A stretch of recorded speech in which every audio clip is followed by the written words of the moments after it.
जय गोपी जनवल्लभ गिरिवरधारी।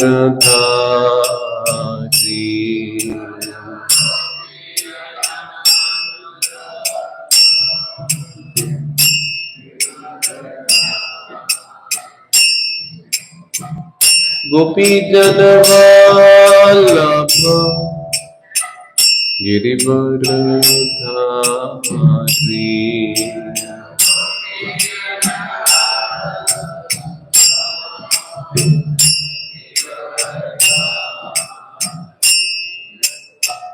यशोदानंदन ब्रज जन रंजन।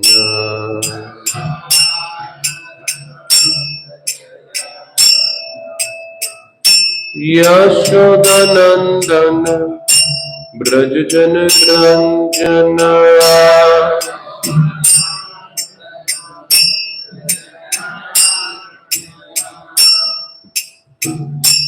यमुना तीरावनचारी।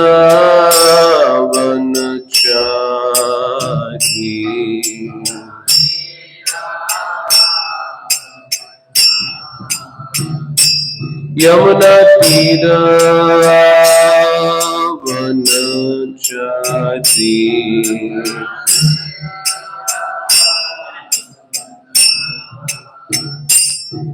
जय राधा माधव कुंज बिहारी।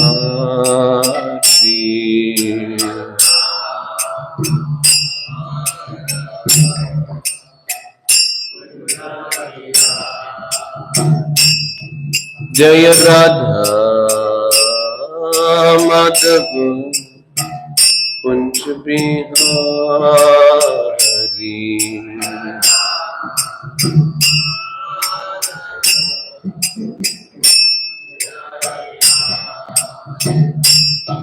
जय गोपी जनवल्लभ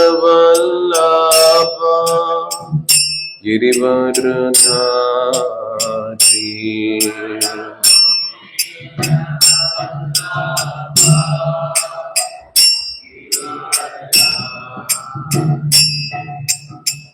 गोपी जनवल्लभ गिरिवरधारी।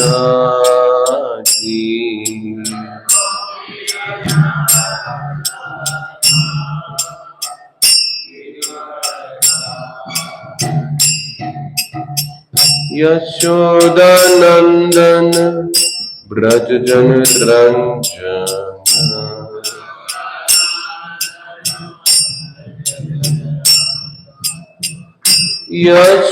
यशोदानंदन ब्रज जन रंजन।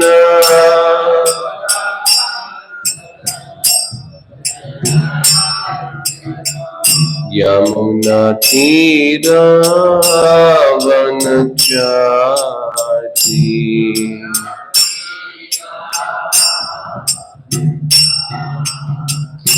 यमुना तीरावनचारी।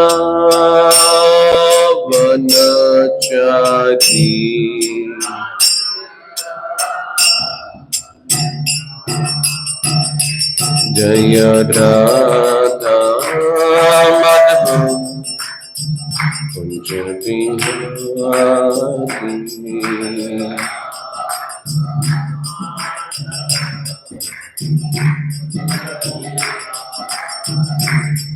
जय राधा माधव कुंज बिहारी।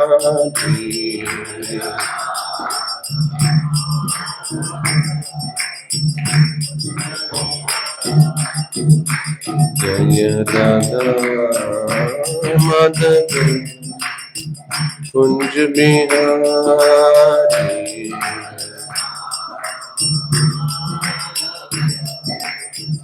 कुंज बिहारी।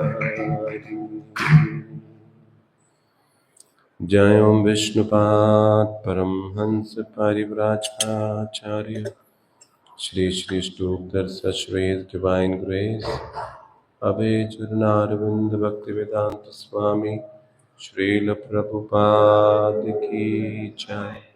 इस्कॉन बीबीटी संस्थापक आचार्य श्रील प्रभुपाद की जय।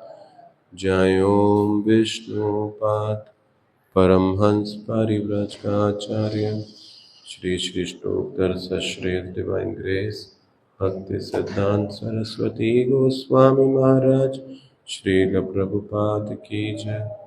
अनंत कोटि वैष्णव वृंद की जय। प्रेम से कहिए श्री कृष्ण चैतन्य प्रभु नित्यानंद श्री अद्वैत गदाधर श्रीवासादि गौर भक्त वृंद की जय। गंगा माई की जय, यमुना माई की जय, भक्ति देवी की जय, तुलसी महारानी की जय, सामवेद भक्त वृंद की जय।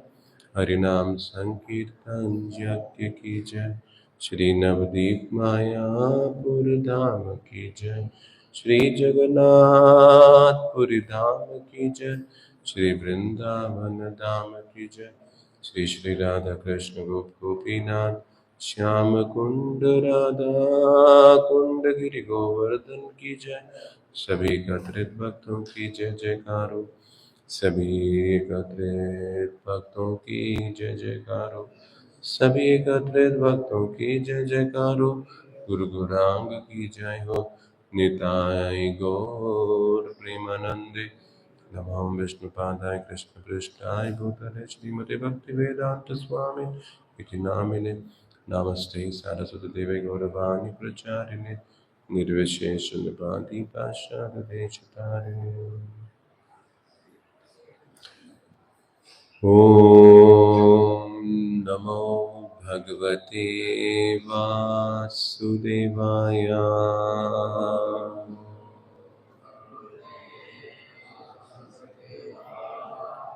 ॐ नमो भगवते वासुदेवाय।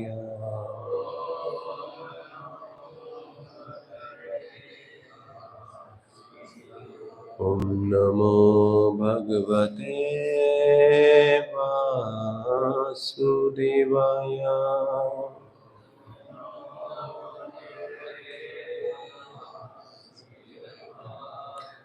पढ़ रहे हैं श्रीमद् भागवतम पुराण से। स्कंद 11 है, अध्याय 3 है, श्लोक क्रमांक 54 व 55। आत्मानं तन्मयं ध्यायन् मूर्तिं सम्पूज्येत् धरेत् शीशाम् आदाय शिरसा स्वधामनि उद्वास्य सत्कृतम्।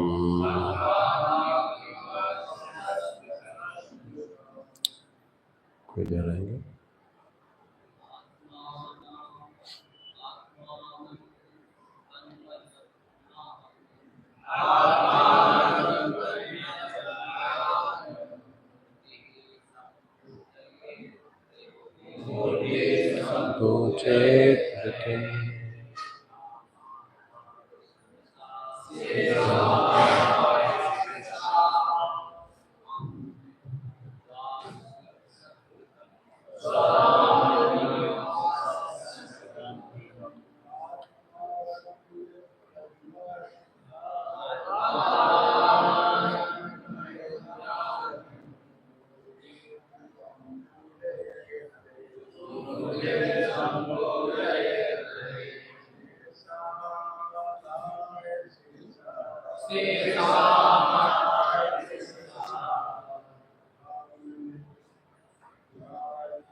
शब्दार्थ आत्मानं स्वयं तत् श्री भगवान में मयम लीन ध्यायन ध्यान करते हुए मूर्तिम साकार रूप संपूजयेत पूरी तरह पूजे हरे भगवान श्री हरि का शेषाम पूजा का अवशेष आधाए लेकर शिरसा अपने सिर पर स्वधामनि अपने स्थान में उद्वासय रहकर सत्कृतम आदरपूर्वक। अनुवाद पुजारी को चाहिए कि अपने आप को श्री भगवान का नित्य दास मानकर ध्यान में पूर्णतया लीन हो जाए और इस तरह यह स्मरण करे कि अर्चा विग्रह उसके हृदय में भी स्थित है और इस तरह अर्चा विग्रह की भली भांति पूजा करे। तत्पश्चात उसे अर्चा विग्रह के बचे हुए साज समान यथा फूल माला को अपने सिर पर धारण करना चाहिए और आदर पूर्वक अर्चा विग्रह को उसके स्थान पर वापस रखकर पूजा का समापन करना चाहिए। तात्पर्य इस श्लोक में तन्मयम शब्द महत्वपूर्ण है। जो व्यक्ति श्री भगवान के अर्चा विग्रह रूप की पूजा करके शुद्ध बनता है वह यह समझ सकता है कि वह अर्थात पूजक श्री भगवान का नित्य दास है और गुणात्मक दृष्टि से श्री भगवान रूपी मूल अग्नि की छोटी चिंगारी के समान है। इस संदर्भ में श्रील मध्वाचार्य ने कहा है, मनुष्य को सोचना चाहिए कि मैं विष्णु का सनातन दास हूं और चूंकि मैं उनका शाश्वत अंश हूं अतः नित्य रूप से उनसे एक हूं, किंतु मैं भगवान श्री विष्णु नहीं हूं क्योंकि श्री विष्णु तो हर वस्तु के परम नियंता है। अर्चा पूजन का मूल सिद्धांत यह है कि मनुष्य अपने आप को श्री भगवान का सनातन दास समझे। जो व्यक्ति यौन तृप्ति का आदी है और मूर्खतावश अपने आप को बाह्य भौतिक शरीर समझता है वह अपने विषय में अपनी धारणा भोक्ता से भोग्य के रूप में नहीं बदल सकता। ऐसा व्यक्ति तन्मयम का अर्थ यह लगाता है कि पूजक स्वयं ही पूज्य अर्थात पूजा का पात्र है। श्री लज्जीव गोस्वामी प्रभुपाद ने अपने ग्रंथ दुर्ग संगमनी में, जो श्रील रूप गोस्वामी प्रभु के ग्रंथ भक्ति रसामृत सिंधु पर टीका है, लिखा है, अहंग्र उपासना अर्थात परम पूर्ण में अपनी पूजा करने की विधि अपने आप को नित्य शरण रूप परम पूर्ण से एकाकार होने की निपट भ्रांत पहचान है। छह गोस्वामियों ने बारंबार यह बात स्पष्ट की है, किंतु प्राकृत सहजिया ज्योत में अज्ञानी लोग मायावादी दार्शनिकों के व्यर्थ के विचारों से प्रभावित होते हैं और इस भ्रांत धारणा के शिकार होते हैं कि पूजक परम आश्रित बन जाता है। ऐसा व्यामोह अपराध है। इसलिए इस श्लोक में आए तन्मय शब्द से यह अर्थ नहीं लेना चाहिए कि पूजक अपने शाश्वत पूज्य पदार्थ के तुल्य बन जाता है। श्लोक संख्या 55। एवं अग्नि अर्क तो याता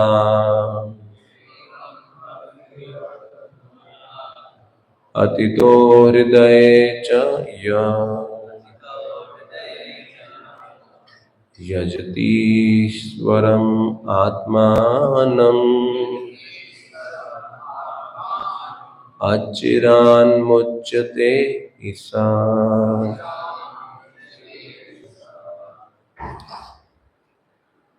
शब्दार्थ एवं इस तरह अग्नि अग्नि, अर्क सूर्य, तोय जल, आदो इत्यादि में, अतिथो मेहमान में, हृदय हृदय में, च भी, य जो, यजति पूजा करता है, ईश्वरम ईश्वर को, आत्मानम परमात्मा, आचिराग बिना विलंब किए, मोच्यते छूट जाता है, ही निसंदेह, स वह।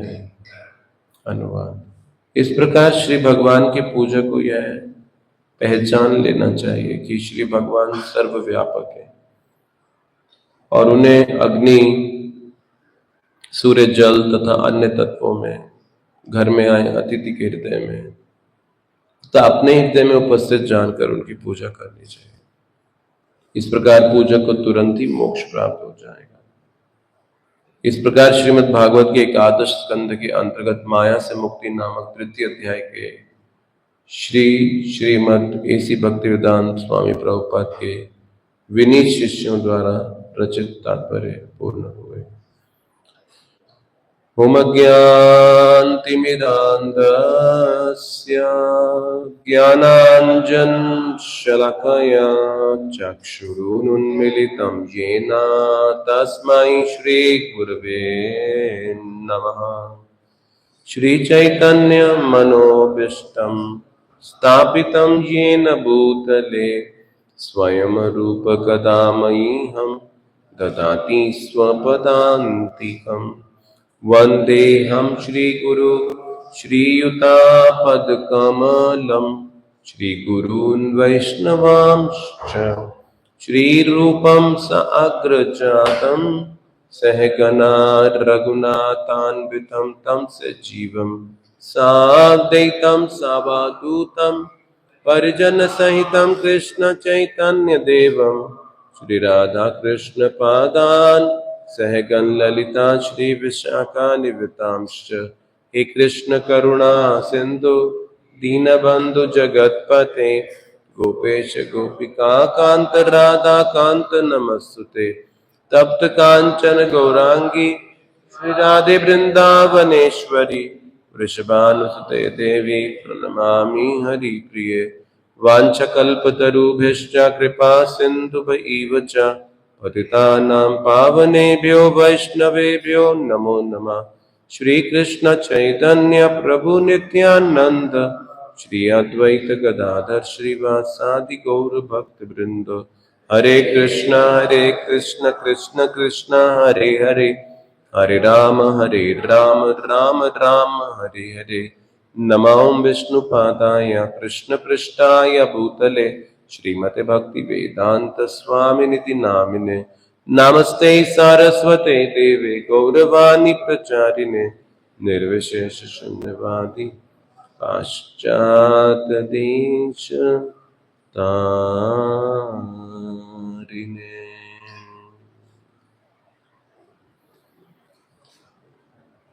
हरे कृष्णा। सभी वैष्णवों के आशीर्वाद की कामना करते हुए इस श्रीमद् भागवतम के भाग के ऊपर चर्चा करने का प्रयास कर रहे हैं। तो श्लोक संख्या 54 में शब्द दिया गया है तन्मयम, इसका मतलब है भगवान में लीन होना, शब्दार्थ में दिया गया है। और तात्पर्य समझाता है कि एक भगवान का पूजक भगवान का नित्य दास है। तो हम सब में भोग इच्छा इतनी तीव्र है कि ये जो विचार है भगवान का नित्य दास होना, ये इंटेलेक्चुअली बुद्धि के स्तर पर समझना बहुत सरल है, लेकिन हमारे व्यवहार में इस शब्द का उतरना, इसके अनुसार जीवन जी पाना, शायद ये कई जन्मों का विषय बन जाता है।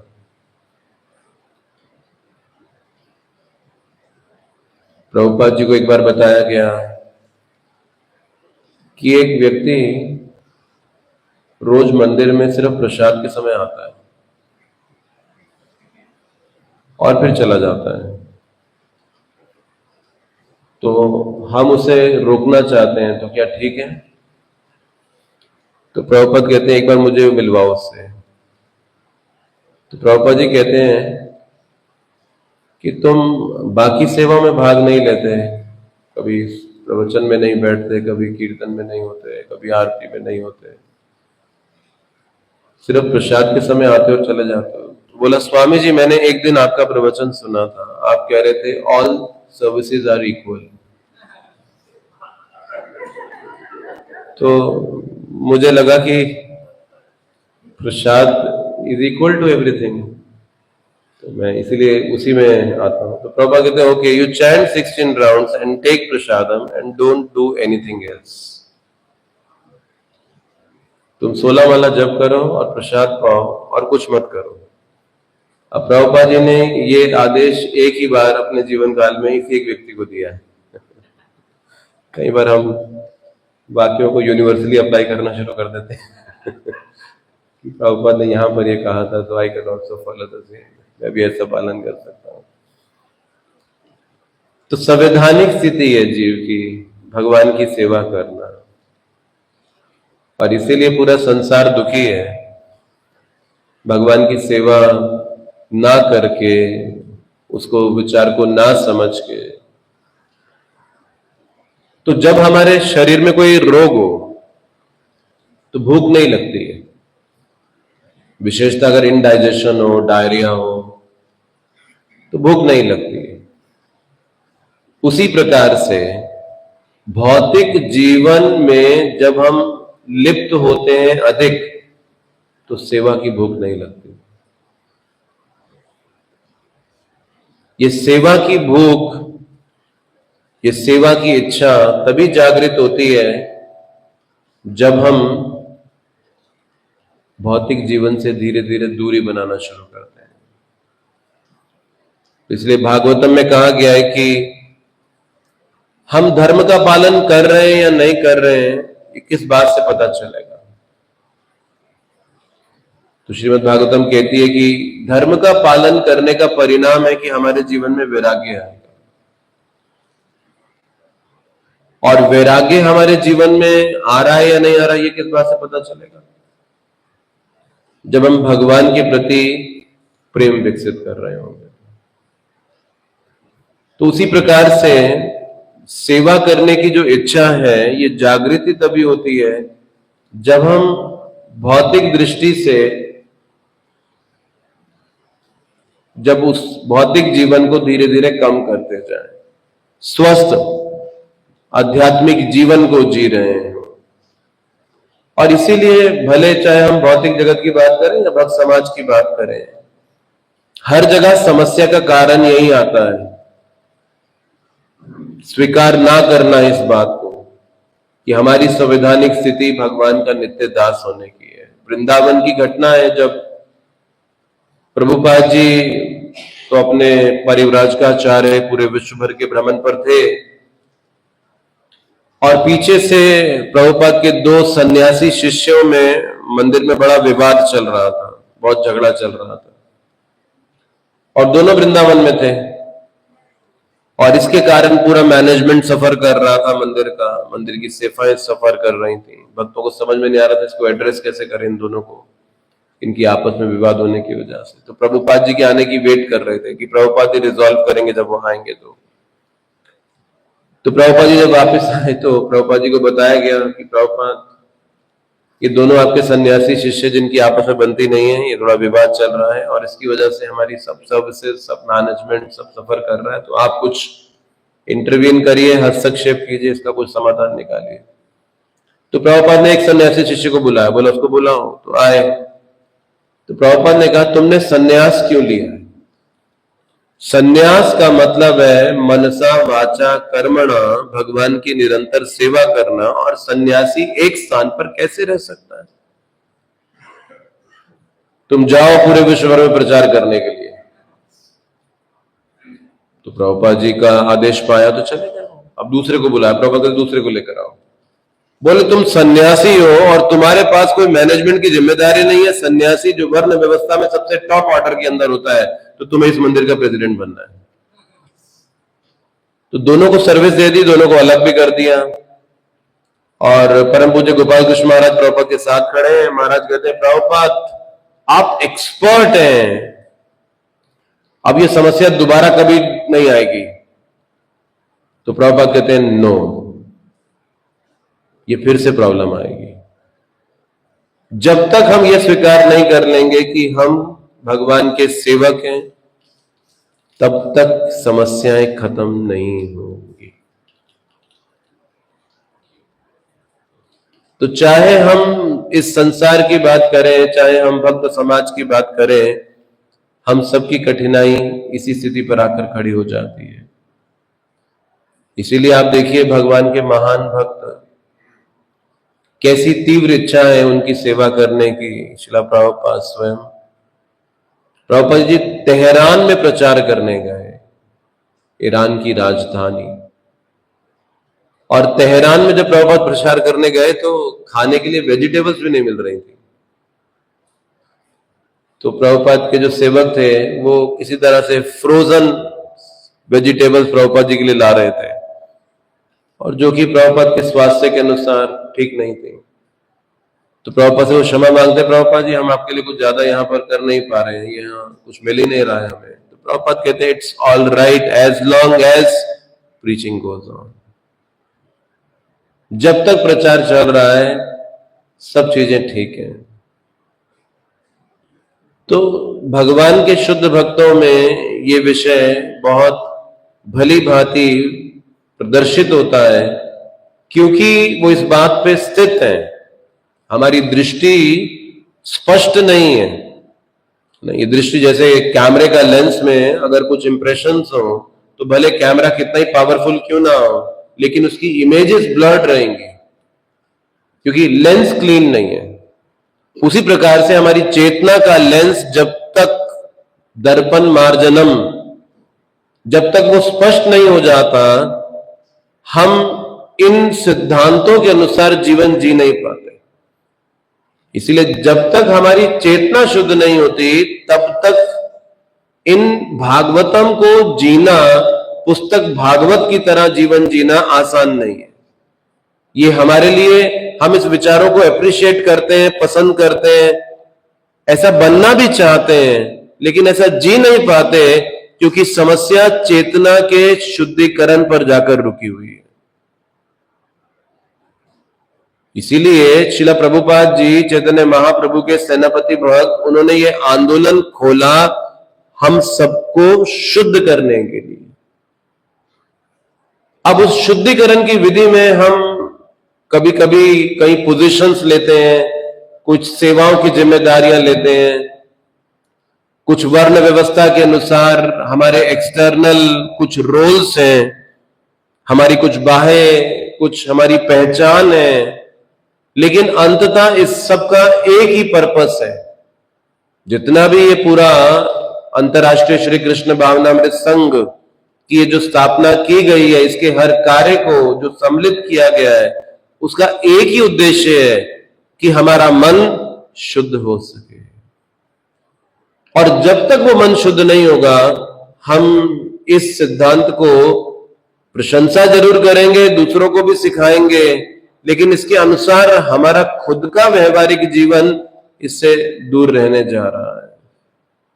और यही अंतर है आचार्यों में, भगवान के महान भक्तों में, और हम सब बद्ध जीवों के अंदर, हम जैसे साधकों के अंदर जो कि संघर्षशील है। क्योंकि चेतना जिस जिस दृष्टि से शुद्ध होती जाती है, उतना उतना हमारा पर्पस क्लियर होता जाता है और अब फिर हम क्षण भर के लिए भी उससे जो है च्युत नहीं होंगे, उस लक्ष्य पर चलने से हटेंगे नहीं। तो इसीलिए भले हम कितने भी बड़े बाह्य योग्यताओं को क्यों ना अर्जित कर लें, उपलब्धियां संसार को आकर्षित कर सकती हैं, पर उपलब्धियों से हम कृष्ण को आकर्षित नहीं कर सकते। कृष्ण को आकर्षित करने के लिए हमें ये आंतरिक गुण चाहिए। इन आंतरिक गुणों के आधार पर हम गुरु और कृष्ण को आकर्षित कर पाते हैं। प्रभुपाद जी को इलाहाबाद के गौड़िया मठ के जो प्रेसिडेंट थे, उन्होंने रेकमेंड किया दीक्षा के लिए और कहा कि ये अभय है, ये हमारे मठ को बहुत योगदान देता है, बड़ा फंड रेजिंग करता है, बहुत सारी भूमि में भी हमारी सहायता करता है। तो भक्ति सिद्धांत सरस्वती महाराज ने तुरंत क्या कहा, yes I know him, he hears very carefully. भक्ति सिद्धांत सरस्वती महाराज ने उनकी फंड रेजिंग, उनकी भूमि के अनुदान, उनकी किसी भी सर्विस को वहां पर अप्रिशिएट ना करते हुए किस बात को हाईलाइट किया, yes I know him, he hears very carefully.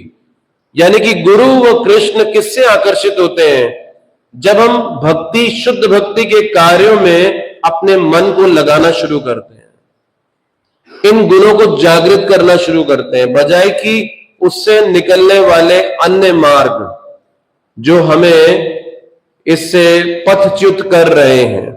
इसीलिए जब आंतरिक गुण जागृत होंगे तो हमारे जो लक्षण है वो ये दिखाएंगे कि हम अपने जीवन की कठिनाइयों के लिए दूसरों को आरोप नहीं देंगे, तब हम जिम्मेदारी लेंगे अपने कष्टों की।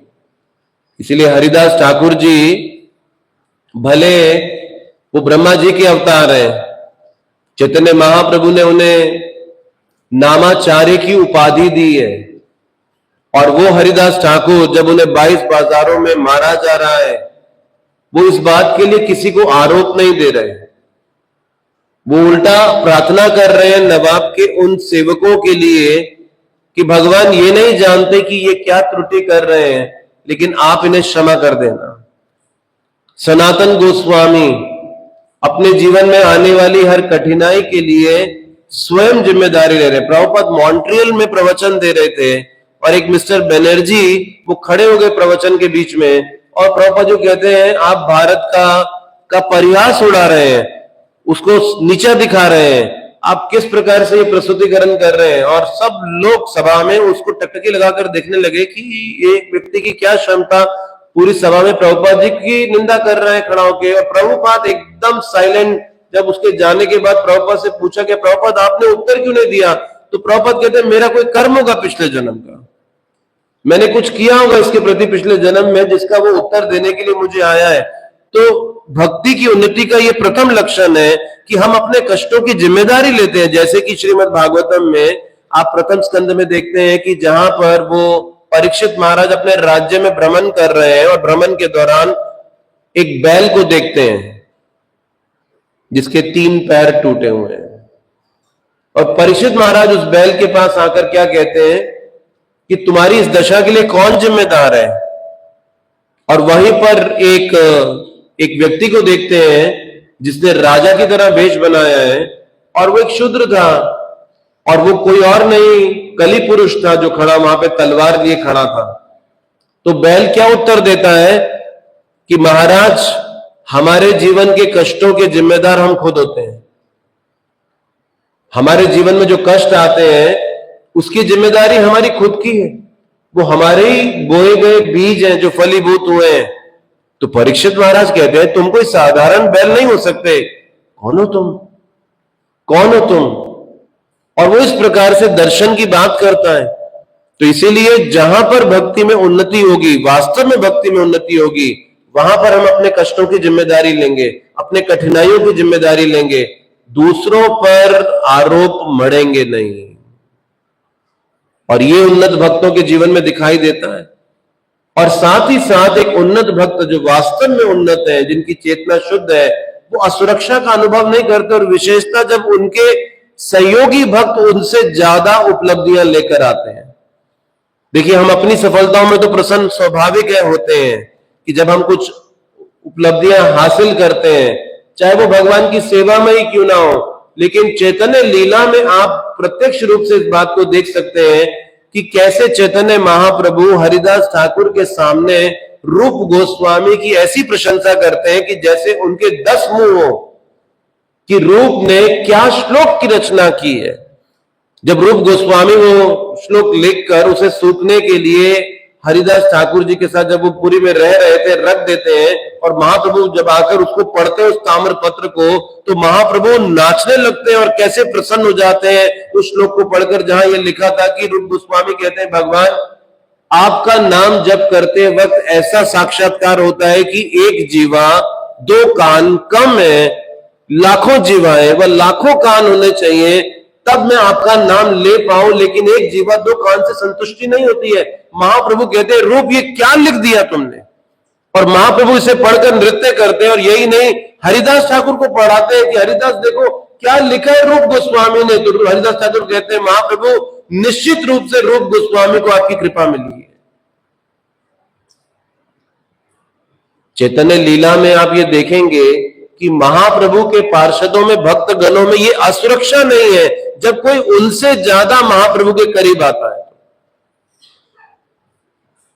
जब कोई महाप्रभु की कृपा का कोई विशेष पात्र बन रहा है, कोई महाप्रभु के अधिक कृपा के करीब आ रहा है, तो दूसरे उसकी इस उपलब्धि पे खुश होते हैं। हम सब अपनी उपलब्धि पे खुश होते हैं, और जिस दिन वास्तव में हम दूसरों की उपलब्धि में खुश होने लगे, ये कृष्ण को आकर्षित करेगा। तो कुछ गुण जो है ना, जैसे आजकल वो बायोडाटा बनाया जाता है ना, करिकुलम बनाया जाता है, जिसमें हम अपनी टैलेंट्स को लिखते हैं, अपनी योग्यताओं को लिखते हैं। मैंने ये कोर्स किया, ये पढ़ाई की, ये डिग्री हासिल की, इसके साथ साथ ये मेरी एक्स्ट्रा करिकुलर एक्टिविटीज है, ये टैलेंट्स हैं, जिससे हम किसी एम्प्लॉयर को या किसी संसार में व्यक्ति को अट्रैक्ट कर सके कि देखो मेरी ये योग्यता है। तो आज के समय में हम सिर्फ अपनी बायोडाटा वैल्यूज पर ही महत्व दे रहे हैं, जो दुनिया को आकर्षित करने वाली है। लेकिन कृष्ण इन योग्यताओं से आकर्षित होने वाले नहीं। कृष्ण की दृष्टि में क्या आकर्षण लाएगा, कृष्ण किससे आकर्षित होने वाले हैं, तो वो ये कि जब हम अपने सहयोगी भक्तों की सफलताओं में जश्न मनाएंगे, जब उनकी सफलताओं में हमें प्रसन्नता स्वाभाविक होनी शुरू हो जाएगी, हमारे चेहरे पर मुस्कुराहट रुकेगी नहीं जब हमारे साथ का भक्त हमसे अधिक सेवा कर दिखाता हो। और अगर हमें असुरक्षा हो जाती हो, हम निराश हो जाते हो, भले हम ऊपर से उसको कॉन्ग्रेचुलेट करें, उसे शुभकामनाएं दें, लेकिन अंदर से मन मायूस हो जाता हो, इसको क्यों मिल गया, ये सेवा इसको क्यों मिल गई, ये जिम्मेदारी इसको क्यों मिल गई, ये तो बड़ा महत्वपूर्ण पद है, ये इसको क्यों दे दिया गया, मैं ज्यादा योग्य था, इससे ज्यादा योग्य था। अब राजा प्रताप रुद्र का उदाहरण देखिए, कैसे राजा प्रताप रुद्र जगन्नाथपुरी के राजा है भाई वो, और महाप्रभु उनके शहर, उनके साम्राज्य में रह रहे हैं, और महाप्रभु उनके अंतर्गत काम करने वाले मंत्री रामानंद राय, जो कि महाप्रभु के इतने करीबी भक्त हैं, उन्हें अपनी कृपा दे रहे हैं। और राजा प्रताप रुद्र एक के बाद एक कितनी कोशिश कर रहे हैं महाप्रभु से मिलने के लिए, और महाप्रभु बार बार उन्हें विषय कहकर रिजेक्ट कर देते हैं। और प्रताप रुद्र इस बात से द्वेष नहीं कर रहे कि ये मेरा सबऑर्डिनेट है, ये मेरा जूनियर है, और ये महाप्रभु की कृपा पा रहा है, और मुझे महाप्रभु एक्सेप्ट नहीं कर रहे हैं, महाप्रभु मुझे स्वीकार नहीं कर रहे हैं। तो राजा प्रताप रुद्र इस बात से असुरक्षित नहीं होते। जब रथ यात्रा के दौरान चैतन्य महाप्रभु नृत्य कर रहे हैं, तो राजा प्रताप रुद्र महाप्रभु के नृत्य को देख रहे हैं उधर, और राजा प्रताप रुद्र का एक सेवक था हरिचंदन, उनका एक मंत्री था हरिचंदन, और वो भी महाप्रभु के नृत्य को देख रहा है। लेकिन बीच में नृत्य करते करते महाप्रभु के आगे श्रीवास ठाकुर आ रहे हैं, और हरिचंदन श्रीवास ठाकुर को बोलता है थोड़ा साइड हो जाओ। वो महाप्रभु को देखना चाहता, बोला थोड़ा हट जाओ, थोड़ा साइड हो जाओ। तो 2-3 बार ऐसा करता है और श्रीवास ठाकुर को गुस्सा आता है। श्रीवास ठाकुर झापड़ मारते हैं उठाकर हरिचंदन को, और हरिचंदन को इतना गुस्सा आता है कि मुझे थप्पड़ लगा दिए। राजा प्रताप रुद्र ये सामने होता देख रहे हैं अपने मंत्री के, और राजा प्रताप रुद्र कहते हैं तुम बड़े भाग्यवान हो, तुम्हें महाप्रभु के भक्त की कृपा मिल रही है, ऐसा भाग्य मेरे पास नहीं है। ये गुण भगवान को आकर्षित करने वाले। हमें लगा कि सिर्फ बाह्य कुछ योग्यताएं, बाह्य कुछ गुणों को अर्जित करके हम भगवान को आकर्षित कर पाएंगे। ये बहुत बड़ी त्रुटि है हमारी समझ में। भगवान हमारे हृदयों में देख रहे हैं कि वहां क्या चल रहा है इतने वर्षों से, वहां किन इच्छाओं को हम जो है पोषण दे रहे हैं, क्या वास्तव में हम भक्ति के नाम पर चाहते हैं, क्या हम कृष्ण सेवा के नाम पर हमारी क्या अपेक्षाएं हैं। इसीलिए ये जो इच्छा है नित्य दास होने की और फिर भोग की इच्छा ना होने की, ये बड़ी दुर्लभ है इस जगत में। क्योंकि हम सब ये करने आए थोड़ी इधर, भगवान को छोड़कर जीव इस जगत में आया ही भोग करने। वो इसी प्रोजेक्ट को लेकर आया है कि ऋणम घृत्वा घृतम पीवेत यावत जीवित सुखम जीवित, कि बेग बोरो स्टील, कैसे भी करो लेकिन गेट हैप्पीनेस, कैसे भी सुख पाओ, किसी भी तरीके से पाओ। तो ये विचार लेकर आए, और अब इस विचार से इतना बड़ा ये ट्रांसफॉर्मेशन कि हम भगवान के दास हैं, इसीलिए हमारे नामों के आगे दास लगता है, लेकिन हमारे काम दास जैसे नहीं होते हैं। इसलिए प्रभुपाद जी कई स्थानों में अपनी उनकी लीलाओं में आती है घटना की, प्रभुपाद जी के पास भक्तगण आकर जब कहते हैं कि मेरे नाम का मतलब क्या है, तो प्रभुपाद कहते हैं you should be interested in the last name, not the first name. तुम्हें अपने अंतिम नाम पे रुचि होनी चाहिए जो लिखा गया है दास। और हम ये सब बनने आए हैं। इसलिए लोग कई बार अचंभित हो जाते हैं, संसारिक लोग, वो कहते हैं मिस्टर दास से मिलना है मंदिर में आके, बोले यहां तो हर कोई दास है, कौन से मिस्टर दास से आप मिलना चाहते हो। और दुनिया ये बात समझ ही नहीं पाती जब वो हमारे नामों के आगे दास देखती है कि हम सेवक होने की कोशिश कर रहे हैं। ये विचार ही प्रवेश नहीं करता है हमारे अंदर कि हम भगवान के सेवक होने की, और ये सबसे बड़ी उपाधि है। भले आध्यात्मिक जगत में सेवक होना सबसे बड़ी उपाधि है, और इस भौतिक जगत में भोक्ता बनने का स्वांग करना उपाधि है। स्वांग कर रहे हैं, इसीलिए जितना कोई भोग करने का प्रयास करेगा उतना वो दुखी होगा। ये पूरे जगत में दुख की मात्रा बढ़ती क्यों जा रही है? क्योंकि जितना दुख योनया एवते, तो भगवान ने सुख के भेष में दुख डाला है इस जगत के अंदर। तो ये जो जितने भी पूरे विश्व भर में जो सुख पाने के लिए नए नए प्रतियोगिताएं, नए नए आविष्कार चल रहे हैं, हर इन्वेंशन आप देखो किस लिए किया जा रहा है, कैसे फैसिलिटेट किया जाए हमारी इंजॉइंग टेंडेंसी को, हमारी भोग की प्रवृत्ति को कैसे तुष्ट किया जाए, उसके लिए पूरी दुनिया भर में कितने आविष्कार किए जा रहे हैं। तो अब इस भूतल में, इस पृथ्वी पर भोग कम पड़ गया तो अब लोग स्पेस पे जाना चाहते हैं। ऐसी ऑर्गेनाइजेशंस हैं जो ऐसे काम कर रही है कि लोगों को स्पेस घुमा कर लेकर आएंगी, या स्पेस में रहने की सुविधा बनाई जाएगी, वो भी भोग की प्रवृत्ति की पूर्ति है। तो यानी आप अगर एक काम भोग करने के लिए कर रहे हो, 10 गुना ज्यादा दुख मिलेगा। इसीलिए एक नातेषु रमते बुधा, एक बुद्धिमान व्यक्ति कौन है? जो दुख के कारणों में अपने जीवन के अंदर भाग नहीं लेता। इसीलिए ये समझ लेना चाहिए कि वास्तव में आध्यात्मिक उन्नति कहते किसे हैं। अब हरिदास ठाकुर, अद्वैताचार्य, गदाधर पंडित, श्रीवास ठाकुर, महाप्रभु के जितने भी पार्षद हैं उनकी आप गिनती कीजिए और देखिए कौन है। ये सब के सब आध्यात्मिक जगत से आए। कोई ब्रह्मा जी का अवतार, कोई महाविष्णु, कोई श्रीमती राधा रानी, कोई नारद जी, और ये सब अपनी पोजीशंस को आध्यात्मिक जगत में छोड़कर चैतन्य लीला में क्या कर रहे हैं? सेवक। ये अपनी पोजीशंस को छोड़कर सेवक बनने आए हैं, और हम सेवक बनने की पोजीशन छोड़ के कोई और पोजीशन मांगने के लिए भाग रहे होते हैं। ये पूरा का पूरा आध्यात्मिक जगत महाप्रभु के पार्षद गण अपनी सब पोजीशन छोड़कर आए। यानी कि सेवक बनने में कितना आनंद है।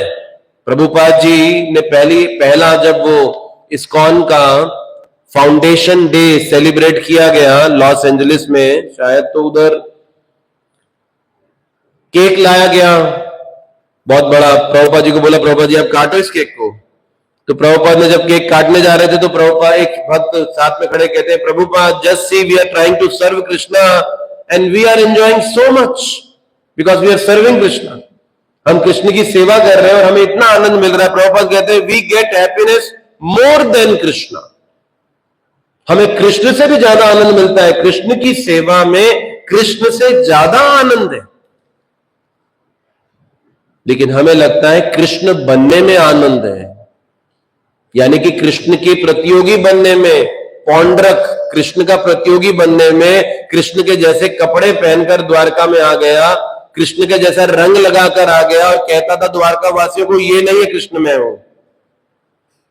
बिशन सेन वो कहता था भक्ति विनोद ठाकुर को कि ये लकड़ी का पुतला है जो पुरी में बैठा है, मैं हूं जगन्नाथ। तो हम कृष्ण बनना चाहते हैं उनके समान भोक्ता, लेकिन वास्तव में सुख कृष्ण की सेवा करने में और दास बनने में। एक भारत के वर्तमान इतिहास में एक बहुत बड़े व्यक्ति हुए जिनका नाम था मदन मोहन मालवीय। ये बचपन से भागवतम पढ़ने की इनकी संस्कृति थी।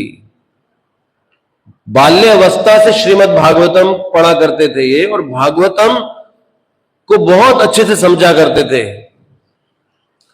और एक जीवन में इनके समय आया और ये बहुत बड़े वकील बने, भारत में लॉ की प्रैक्टिस करते थे। और एक जीवन में समय आया कि इन्होंने कहा कि मैं भागवतम ठीक से पढ़ नहीं पा रहा हूं क्योंकि मुझे समय नहीं मिलता, तो अपनी वकालत छोड़ दी भागवतम पढ़ने के लिए।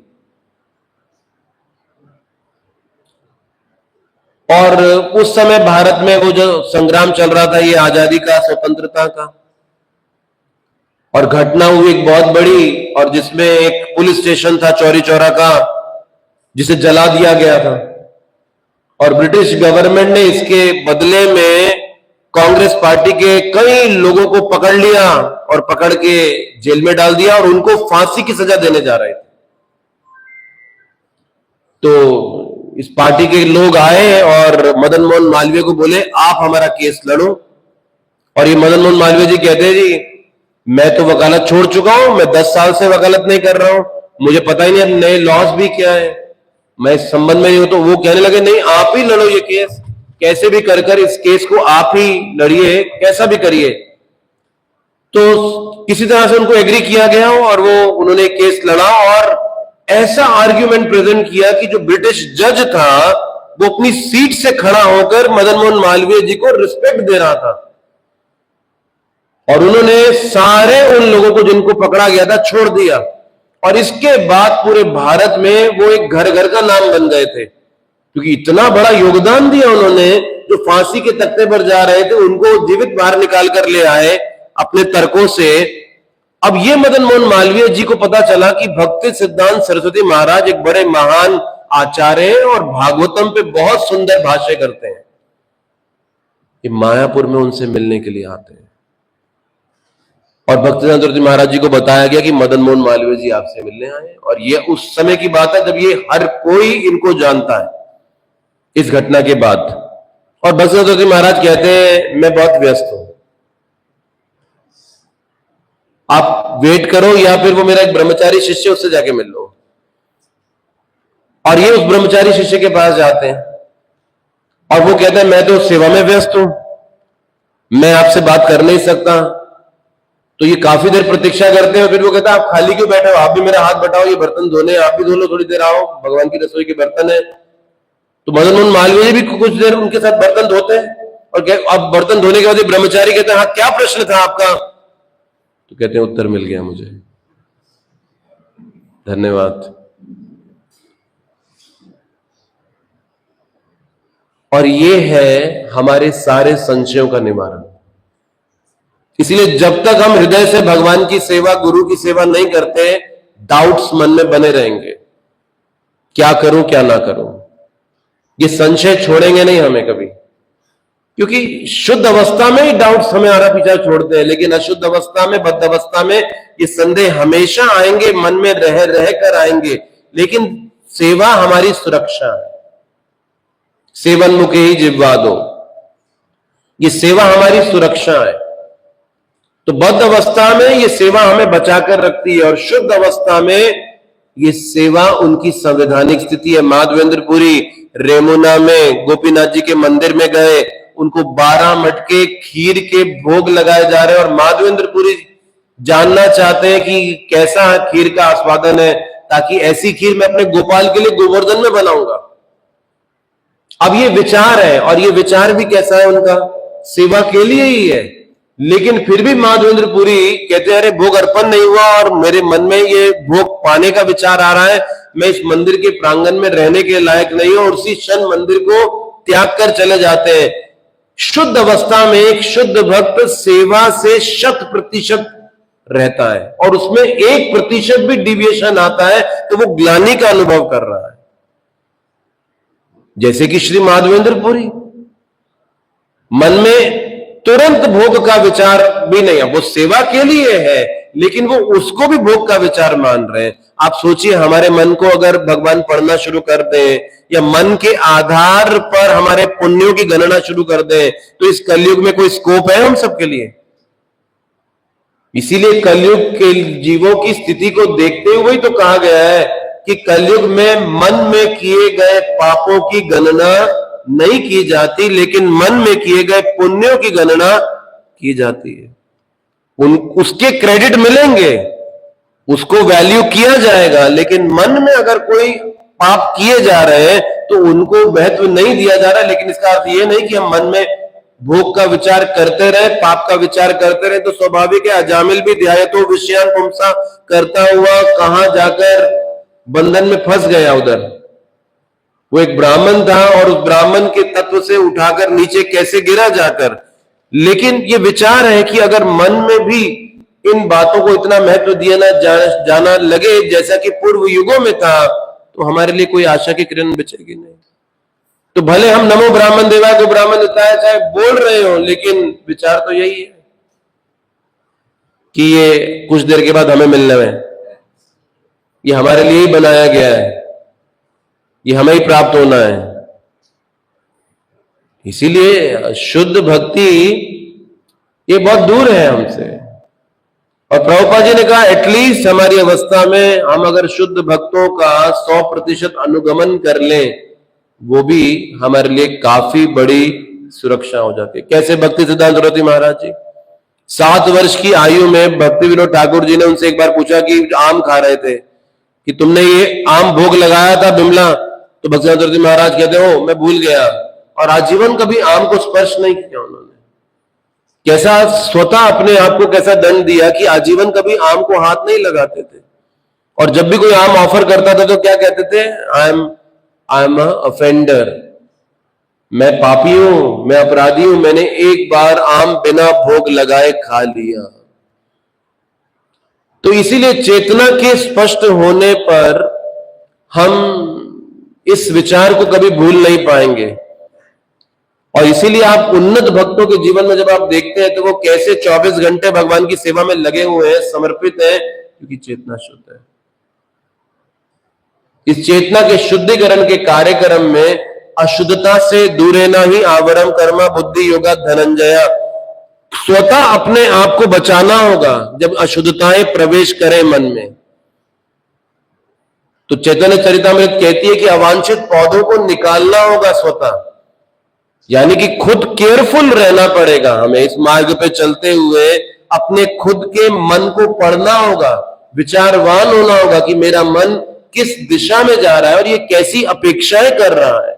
जैसे कुरैश की पत्नी आंडाल ने जब मन में इच्छा की, रंगनाथ जी को जब भोग लगाया जा रहा था, उनके भोग की घंटियां बज रही थी और पत्नी भूखी थी, कुरैश भी भूखे थे क्योंकि कुछ मिला नहीं था, इतने दिन से चलते हुए आए थे रंगनाथ जी के पास, कांचीपुरम से पैदल चलते हुए आए, तो घंटी बज रही है भोग की, तो मन में विचार आया काश ये प्रसाद हमको मिलता तो। और कुछ देर के बाद कुरैश की जो निवास स्थान था उस पर कोई दस्तक देता है और जैसे कुरैश दरवाजा खोलते हैं तो रंगनाथ जी का पुजारी इतना बड़ा राजभोग का थाल लेकर खड़ा है, बोला रंगनाथ जी ने भेजा है आपके लिए। और कुरैश हैरान है, ये क्या हो रहा है? और वो अपनी पत्नी से कहते हैं कि तुमने कहीं इच्छा तो नहीं करी? तो नाम चिंतामणि कृष्ण चैतन्य रस विग्रह, तो कैसे भगवान रेसिप्रोकेट करना चाहते हैं अपने भक्त से, और भगवान से भक्त सेवा नहीं लेना चाहता है क्योंकि वो इस विचार को भली भांति समझता है कि मैं नित्य दास हूं, ये मेरी कॉन्स्टिट्यूशनल पोजीशन है, मैं भगवान को सर्व करने आया हूं, यहां पे मैं इनकी सेवा करने आया हूं, मैं सेवा लेने नहीं आया हूं। यही सनातन गोस्वामी ने रघुनाथ दास गोस्वामी को राधा कुंड के तट पर बैठे जब वो जप कर रहे थे और उनके ऊपर धूप पड़ रही थी, तो क्या देखा सनातन गोस्वामी ने? श्रीमती राधा रानी अपना जो दुपट्टा है वो रघुनाथ दास गोस्वामी के ऊपर लेकर खड़ी है ताकि उनके ऊपर धूप ना पड़े।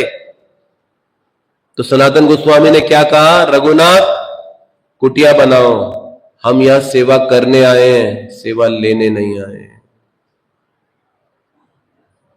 ये ब्रज में हमने प्रवेश कृष्ण की सेवा करने के लिए किया है, ना कि कृष्ण से सेवा लेने के लिए किया है। इसीलिए भक्ति सिद्धांत सूरती महाराज कहते थे Krishna is supreme enjoyer, if we are trying to enjoy Krishna, what are we trying to become?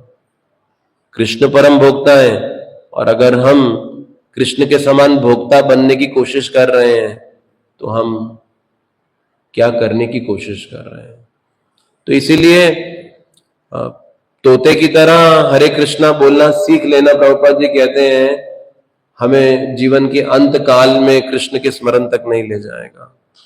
Lip service, licking the Honey bottle, बाहर से शहद की बोतल को चाट लेना या फिर रिचुअलिस्टिक भक्ति को कर लेना, याज्ञिक ब्राह्मणों के उदाहरण की तरह जो भली भांति सब मंत्र उच्चारण जानते थे, लेकिन जिस समय शरणागति की बात आई अब वो पीछे हो गए। तो उसी तरह से होता है ना, हम भले भागवतम और ये भगवान की सेवा के विचार की बात करें, लेकिन जहां सरेंडर की बात आए वहां हमारे मन में एक हेजिटेशन आती है, एक रेजिस्टेंस आती है, एक असुरक्षा की बात आती है। इसमें मेरा लॉस क्या होगा? कैलकुलेशन शुरू हो जाती हैं। ये करने से, ये आज्ञा पालन करने से मेरा क्या जाएगा? प्रभुपाद जी गौर गोविंद महाराज के पास गए थे, वो भुवनेश्वर की जो लैंड मिली थी उन्हें मंदिर बनाने के लिए, और गोविंद महाराज बड़े सरल थे, वो बड़े समर्पित थे, बड़े ब्राह्मणिकल थे, और वहां पर एक कुटिया बना के रह रहे थे। तो पता चला प्रभुपाद जी भी आ रहे थे, उनके लिए भी कुटिया निर्माण की। और प्रभुपाद उस समय उनका पूरा विश्व में घर बन चुके थे, उनके शिष्यों ने पैलेस ऑफ गोल्ड बना रहे थे उनके लिए, और इतने बड़े बड़े घर थे, और प्रभुपाद जी उस कुटिया में बड़े आनंद से रह रहे थे। और गौर गोविंद महाराज प्रभुपाद से क्षमा मांग रहे थे, प्रभुपाद हम आपके लिए कुछ ज्यादा अरेंज नहीं कर पा रहे हैं। तो प्रभुपाद कहते हैं यही मुझे पसंद है, ये मेरा वास्तविक जीवन है, वो सब मुझे दुनिया को आकर्षित करने के लिए करना पड़ता है, लेकिन ये मेरी स्वयं की इच्छा है ऐसा जीवन जीना। अब उस समय प्रभुपाद ने गौर गोविंद महाराज को कहा कि तुम उड़िया भाषा में मेरे ग्रंथों का अनुवाद करो, भागवतम का अनुवाद करो। तो वो कहते थे प्रभुपाद मैं मंदिर के लिए फंड रेजिंग करूं, मंदिर को चलाने के लिए काम करूं या अनुवाद करूं, मेरे पास समय कहां है? तो प्रभुपाद कहते हैं डेलीगेट कर दो मंदिर को चलाने के लिए, और कोई भक्त मिल नहीं रहा है। तो उस समय पूरी की शायद रथ यात्रा थी, कहां था कि एक न्यूयॉर्क से एक भक्त आया हुआ था और वो भी वहां रुका हुआ था। प्रभुपाद ने बोला ये है ना, इसको पकड़ो, इसको बना दो मैनेजर। तो गौर गोविंद महाराज से बुलाकर प्रभुपाद जी के पास ले आए, और प्रभुपाद कहते हैं मैं चाहता हूं तुम इस जगह के मैनेजर बन जाऊं। वो डर गया एकदम, बोला नहीं प्रभुपाद, मेरा तो न्यूयॉर्क में सेवा है, मुझे नया मेरा एक डिपार्टमेंट बनाया गया, मुझे वहां का डिपार्टमेंट इंचार्ज बनाया गया, मुझे तो वहां जाना है। प्रभुपाद कहते हैं मैं वहां पर किसी और को अपॉइंट करवा दूंगा, तुम चिंता मत करो, यहाँ करो। बोलने लगा मैं तो फंस गया। बोला प्रभुपाद जी मेरा तो तबीयत खराब हो जाता है इंडिया में, यहाँ का वेदर मेरे को सूट ही नहीं करता, मैं बीमार हो जाता हूँ, मैं कैसे रहूंगा। प्रभुपाद कहते मैं तुम्हें एक एक चीज बताऊंगा कैसे यहाँ स्वस्थ रहना है, क्या खाना है क्या नहीं कहना, सब चीज बताऊंगा, तुम रहो। बोला ये तो चल, प्रभुपाद जी मेरे यहाँ के जीबीसी से बनती नहीं है। प्रभुपाद कहते मैं जीबीसी चेंज कर रहा हूं, तुम इधर ही रहो, जाना नहीं है। तो ये कंडीशन सोल है, जहां पर गुरु सरेंडर की बात करेंगे अब वो आर्ग्यूमेंट्स देगा, अब वो तर्क देगा शरणागति के विपरीत, वो शरण लेना नहीं चाहेगा। जैसे कि अर्जुन तर्क दे रहे हैं कृष्ण को गीता में, युद्ध ना करने के कारण दे रहे हैं, और भगवान उन तर्कों को काट रहे हैं। इसीलिए ये जो शरणागति शब्द है, ये जो है बद्ध जीवों के लिए बड़ा डरावना शब्द है, क्योंकि हम जो है कंडीशनल सरेंडर करना चाहते हैं, हम अपनी शर्तों के साथ शरणागति लेना चाहते हैं कि मेरी शर्तें पूरी होंगी तब मैं सेवा करूंगा। ये कंडीशनल सरेंडर है, और भगवान कह रहे हैं माम एकम शरणम, वो अनकंडीशनल सरेंडर की बात कर रहे हैं। और इसीलिए ये एक बहुत बड़ा गैप है, ये एक बहुत बड़ा अंतर है मिश्रित भक्ति और शुद्ध भक्ति में। और जब तक आप उस स्तर पर नहीं जाएंगे, आप उस स्तर की जो सुविधा है यानी कि शुद्ध नाम, उसको एक्सेस नहीं कर सकते, उसको एक्सपीरियंस नहीं कर सकते। उसको अनुभव करने के लिए वो प्राइस पे करना पड़ेगा। इसीलिए भगवान कहते हैं सर्व धर्मान पारित्यज्य, सर्व, कोई स्कोप नहीं छोड़ रहे हैं कि आप कुछ अर्ध धर्मान, कोई अर्ध धर्मान नहीं है वहां, सर्व धर्मान है। और कहते हैं सर्व पापे भ्यो, अगर आप सर्व धर्मान करोगे तब मैं सर्व पापे भ्यो करूंगा, क्योंकि हम सर्व धर्मान नहीं कर रहे, इसलिए भगवान भी सर्व पापे भ्यो नहीं करते, पाप रह जाते हैं। और वो पाप और पाप की प्रवृत्तियां हमारे लिए जीवन में चुनौतियां और कठिनाइयां पैदा करती हैं। तो इसीलिए बहुत सुंदर यहां विषय दिया गया है कि आत्म तन्मय, कि भगवान का नित्य दास मानते हुए सेवा करनी चाहिए, और वो सेवा हमें भगवान का साक्षात्कार देगी। तो प्रभुपाद जी ने कहा Krishna is very close to living entity, Krishna जीव के बहुत करीब हैं, लेकिन हमने अपने और उनके बीच में ये जो भौतिक इच्छाएं रखी हैं, ये हमें कृष्ण से दूर लेकर जा रहा है। यहीं विराम दे रहे हैं।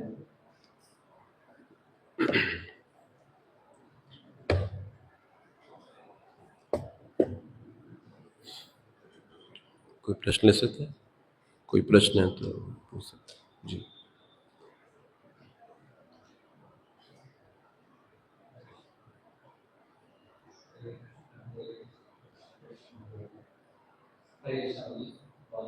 हरे कृष्ण। एक प्रश्न आ रहा था, आप प्रश्न बता रहे थे कि जल्दी हम लोग अकम्प्लिशमेंट को ही भक्ति का सूत्र मान लेते हैं कि ये अकम्प्लिश हो रहा है, लेकिन अगर हम उस भाव सेवा भाव से करते हैं और जब सिचुएशन ऐसा आता है कि अकम्प्लिशमेंट को ही सराहना किया जाता है, कोई अकम्प्लिशमेंट कोई देख रहा है, उस समय फिर मोरल डाउन हो जाता है कि हमको भी कुछ करना चाहिए क्योंकि रिकॉग्निशन या कुछ वैसा नहीं हो रहा है। तो उस हिसाब से कॉम्पिटिशन में काम लग जाता है, कंपैरिजन लग जाता है। तो उस सिचुएशन में कैसे करें कि ऊपर से भी देखा जाता है कि आपका कॉम्पिटिशन क्या है, बगल से भी वो आगे बढ़ने की कोशिश कर रहे हैं, हम यहाँ पर सोचते हैं कि सेवा भाव का करेंगे, तो फिर इसको मत कीजिए। तो मेरी समझ में प्रभु, जटायु जिन्होंने रावण के साथ युद्ध किया, पराजित हुए, मारे गए, और भगवान श्री राम ने जटायु की एकम्प्लिशमेंट उनकी एंडीवर में देखी, उनके प्रयास में देखी। जिस समय जटायु शरीर त्याग रहे थे, लक्ष्मण जी रो रहे थे वहां बैठे हुए, और जितने भी उस वन में पशु प्राणी थे वो सब भी रो रहे थे। ऐसी शत विशत अवस्था थी जटायु की। तो जटायु ने ये जानते हुए कि वो युद्ध नहीं जीत पाएंगे, लेकिन फिर भी इतने भरकस प्रयत्न से युद्ध किया था कि जैसे वो 100% जीतेंगे। और रावण ने उनकी देह की बहुत दुर्गति बना दी थी।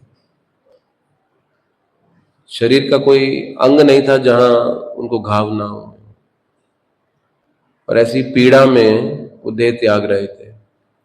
तो वन के सब प्राणी उनकी ऐसी स्थिति को देखकर बहुत रो रहे थे, लेकिन भगवान राम नहीं रो रहे थे। लक्ष्मण जी रो रहे हैं, सब प्राणी रो रहे हैं, राम जी नहीं रो रहे हैं। तो जब जटायु ने देह त्याग दिया तब भगवान रोने लगे, और वो चुप नहीं हो रहे थे। तो लक्ष्मण जी ने भगवान राम से प्रश्न किया कि भगवान, बड़ी अद्भुत लीला है आपकी। जब जटायु थे तब आपकी आंखों में एक आंसू भी नहीं था, और अब उसके जाने के बाद आप रो रहे हैं। कम से कम उसके सामने रोते तो उसको समझ आता कि आप कितने दुखी हैं उससे। तो भगवान राम कहते हैं, लक्ष्मण, जटायु के शरीर में इतने घाव थे, और अगर मैं रोता तो मेरे आंसुओं का नमक उसके घावों में और पीड़ा देता, तो मैं कैसे रो सकता था, मैं उसके दर्द को कैसे बढ़ा सकता था। तो भगवान अपने आंसुओं को रोक कर बैठे थे। अब जटायु की सफलता मानी जाएगी कि नहीं मानी जाएगी, कि स्वयं जिसके लिए भगवान विलाप कर रहे हो, जिसकी अनुपस्थिति को भगवान अनुभव कर रहे हो। तो मेरी समझ ये है कि प्रभु, जब आप ये कहते हैं कि हम प्रभावित हो जाते हैं वातावरण से, क्योंकि परिणाम की प्रशंसा की जा रही होती है, क्योंकि हम खुद पूजा लाभ प्रतिष्ठा से प्रभावित हैं, और इसीलिए हम प्रभावित हो रहे हैं। अगर हम प्रभावित ना हो, या हमारे अंदर खुद ऐसी अपेक्षाएं ना हो, दो चीजें, एक प्रयत्न जटायु की तरह। देखिए, परिणाम मिलना या ना मिलना ये एक अलग स्थिति है, लेकिन क्या हमारा एफर्ट, क्या हमारा प्रयत्न, कई बार हम तमोगुण को ना सतोगुण मान लेते हैं।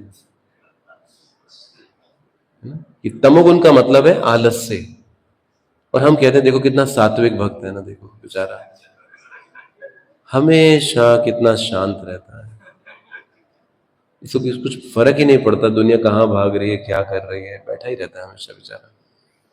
तो हमारी अंडरस्टैंडिंग में कई बार हम तमोगुण को सतोगुण मानकर जी रहे होते हैं। तो ये हमें खुद अवलोकन करना होगा कि कहीं ये मेरी तामसिक प्रवृत्ति तो नहीं है कि मैं मेहनत ही नहीं करना चाहता हूं। अब प्रभुपाद जी को भी 44 साल कोई परिणाम तो नहीं मिला, लेकिन क्या प्रभुपाद जी इससे निराश होकर प्रयास छोड़ दिया उन्होंने? ये सतोगुण है। सतोगुण में निराशा नहीं आती। निराशा तमोगुण का लक्षण है। अगर हम निराश हो रहे हैं, असुरक्षित अनुभव कर रहे हैं, तो इसका मतलब हमारे अंदर तमोगुण का प्रभाव है। तमोगुण में एक व्यक्ति विलाप करता है, सत्वगुण में वो संतुलित होता है, रजोगुण में वो द्वेष करता है। तो ये सत्वगुण का सिम्टम नहीं हो सकता। सत्वगुण के अंदर आप प्रयत्न में कोई कमी नहीं छोड़ोगे, परिणाम पे आसक्ति के बगैर। कर्मण्येवाधिकारस्ते मा फलेषु कदाचन। फल से विरक्त रहते हुए प्रयत्न, और ये जो एफर्ट है ना, ये आखिरी सांस तक रुकेगा नहीं। गदाधर पंडित वृद्धावस्था में भी गोपीनाथ जी को हार पहना रहे हैं, पहना रहे हैं, पहना रहे हैं। बार बार हार गिर जाता है, गदाधर पंडित गिर जाते हैं, लेकिन वो हार पहनाना छोड़ते नहीं। होता क्या है परिणाम? भगवान को ही बैठना पड़ जाता है। कोई तो रुकेगा ना। अगर भक्त नहीं रुकेगा तो भगवान को रुकना पड़ेगा कि ठीक है मैं अपनी पोजीशन चेंज कर लेता हूं। तो भक्त तो रुक नहीं रहा सेवा से, तो भगवान ने अपनी पोजीशन चेंज कर लिया। प्रभुपाद तो रुक नहीं रहे थे, तो भारत में सफलता नहीं मिली तो अमेरिका पहुंच गए, बोले यहां सफलता पाऊंगा। तो भगवान ने कैसा वातावरण बना दिया अमेरिका का। आप देखो, ये कोइंसिडेंस नहीं है प्रभुपाद का उसी समय अमेरिका जाना। ये कोइंसिडेंस नहीं है कि प्रभुपाद को उसी समय टिकट मिली, उसी समय प्रभुपाद में प्रेरणा हुई। ये बहुत वेल प्लान्ड है कि जिस समय प्रभुपाद अमेरिका पहुंचे उससे कुछ ही समय पहले अमेरिका ने एशियंस के लिए वीजा खोला था। एशियंस की एंट्री अलाउड नहीं थी अमेरिका में, और जब प्रभुपाद गए तो इंडियंस बड़े नाम मात्र के थे उधर। आज तो इंडियंस वहां की गवर्नमेंट में बैठे हुए हैं। तो बिल्कुल कुछ समय पहले एशियंस की एंट्री खुलती है, और वहां का counter culture movement, hippie movement, हर चीज जो है ना प्रभुपाद की फेवर में जा रही है कि प्रभुपाद वहां पे कृष्ण भावना को स्थापित कर सके। तो क्योंकि प्रभुपाद रुक नहीं रहे थे, इसलिए भगवान ने ऐसा अनुकूल वातावरण 2 हार्ट अटैक आने के बाद भी पहुंचा दिया अमेरिका, और 12 साल एक्सटेंड कर दिए। प्रभुपाद कहते हैं my notice is already there, मेरा नोटिस है। तो आप ये कह रहे हैं कि परिणाम, लेकिन हम ये कह रहे हैं कि प्रयत्न, हमारी अटैचमेंट एफर्ट्स में होनी चाहिए। अब भगवान के लिए परिणाम देना ना कोई मुश्किल है और ना उसमें कोई कठिनाई है। वो देना चाहे तो बैठे बैठे परिणाम दे सकते हैं। मदन मोहन देव जी का मंदिर बनाने के लिए सनातन गोस्वामी को कोई फंड रेजिंग करने के लिए तो जाना नहीं पड़ा। कोई उन्होंने स्कीम नहीं बनाई, एक ब्रिक स्पॉन्सर करो।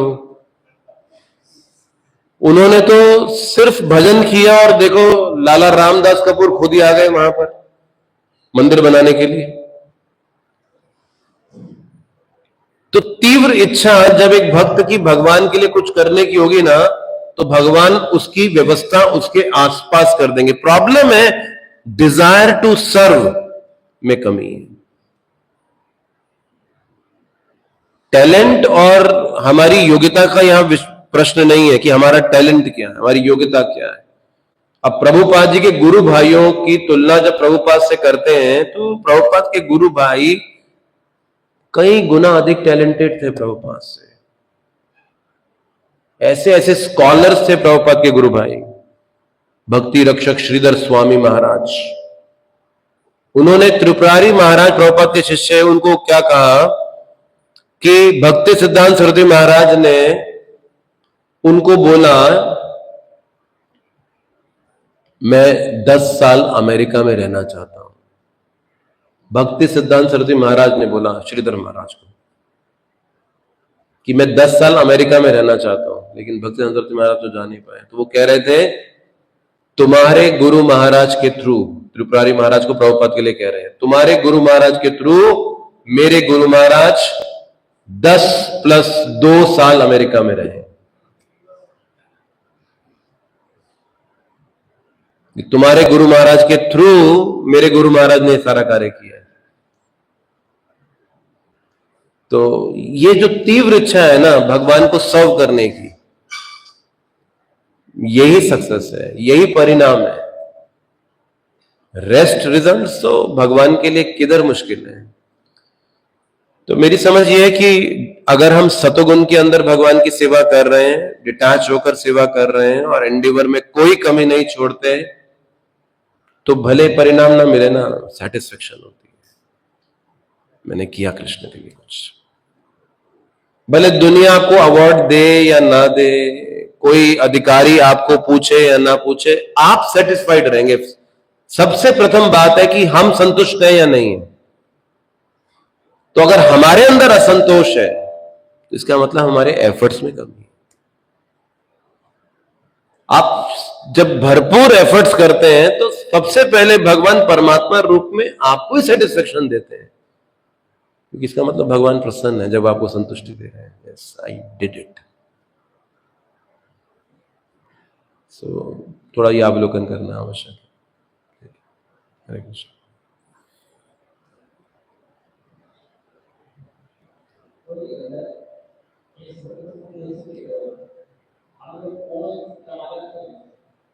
हम पूर्ण शरणागत क्यों नहीं होते?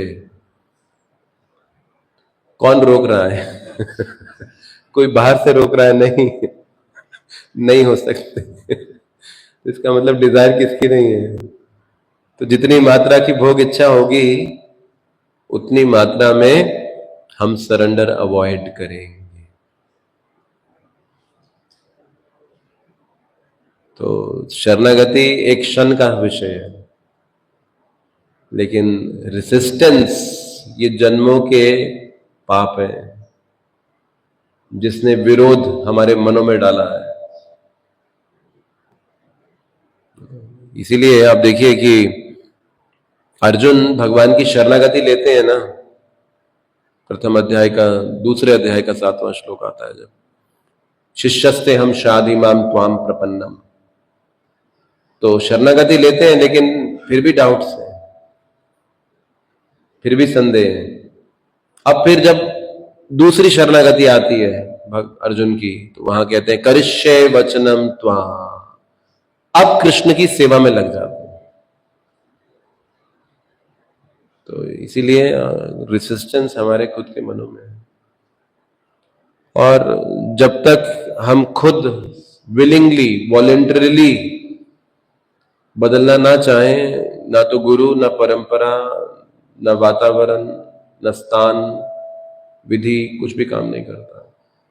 अगर कोई खुद अपने आप को ना बदलना चाहे, खुद जानबूझकर कोई विष खाना चाहे, खुद कोई आत्महत्या करना चाहे, तो कोई उसे रोक नहीं सकता। तो अंततः ये जीव की खुद की अनविलिंगनेस है। तो इसीलिए वैदिक साधना भक्ति का मतलब है चाहे हमें पसंद हो या ना पसंद हो, है ना, गुरु आज्ञा।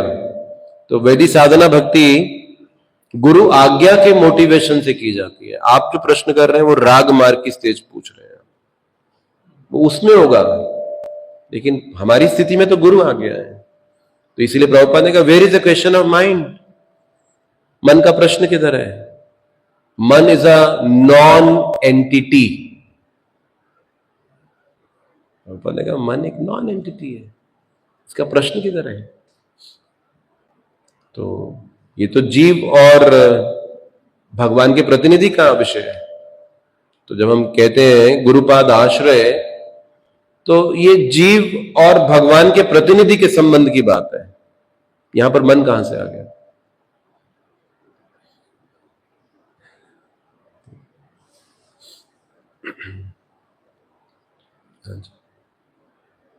कहिए।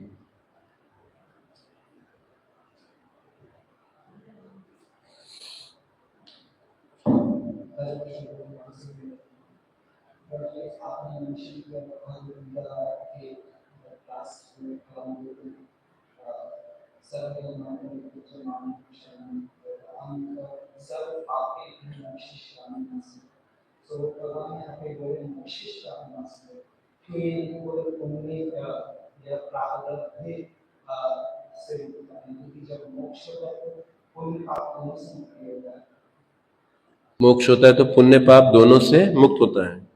आपकी आवाज थोड़ी कम आ रही है, मैं गेस कर रहा हूं कि आप क्या कहना चाहते हैं। तो क्या प्रश्न है कि भगवान ने प्रारब्धों से मुक्ति क्यों नहीं दी? तो मोक्ष में मुक्ति की स्थिति का मतलब है पुण्य पाप दोनों से मुक्ति हो चुकी है। इसमें मुक्ति का मतलब क्या है? लिबरेशन जो मुक्ति है उसकी अवस्था का मतलब क्या है कि हमारे प्रारब्ध, चाहे वो पुण्य के हैं चाहे वो पाप के हैं, वो सब नष्ट हो चुके हैं। अन्यथा वो मुक्ति की स्थिति कैसे मानी जाएगी? प्रभुपाद ने भागवतम में मुक्ति की स्थिति की परिभाषा दी कि डिजायर टू एंजॉय, भोग इच्छा से मुक्त होना मुक्ति की स्थिति है। और जब भोग इच्छा से मुक्त होंगे तो कौन सी स्थिति है? भगवान की सेवा की स्थिति है। तो इसका मतलब अंततः वो भगवान अपनी सेवा दे रहे हैं। मोक्ष इष्यामि।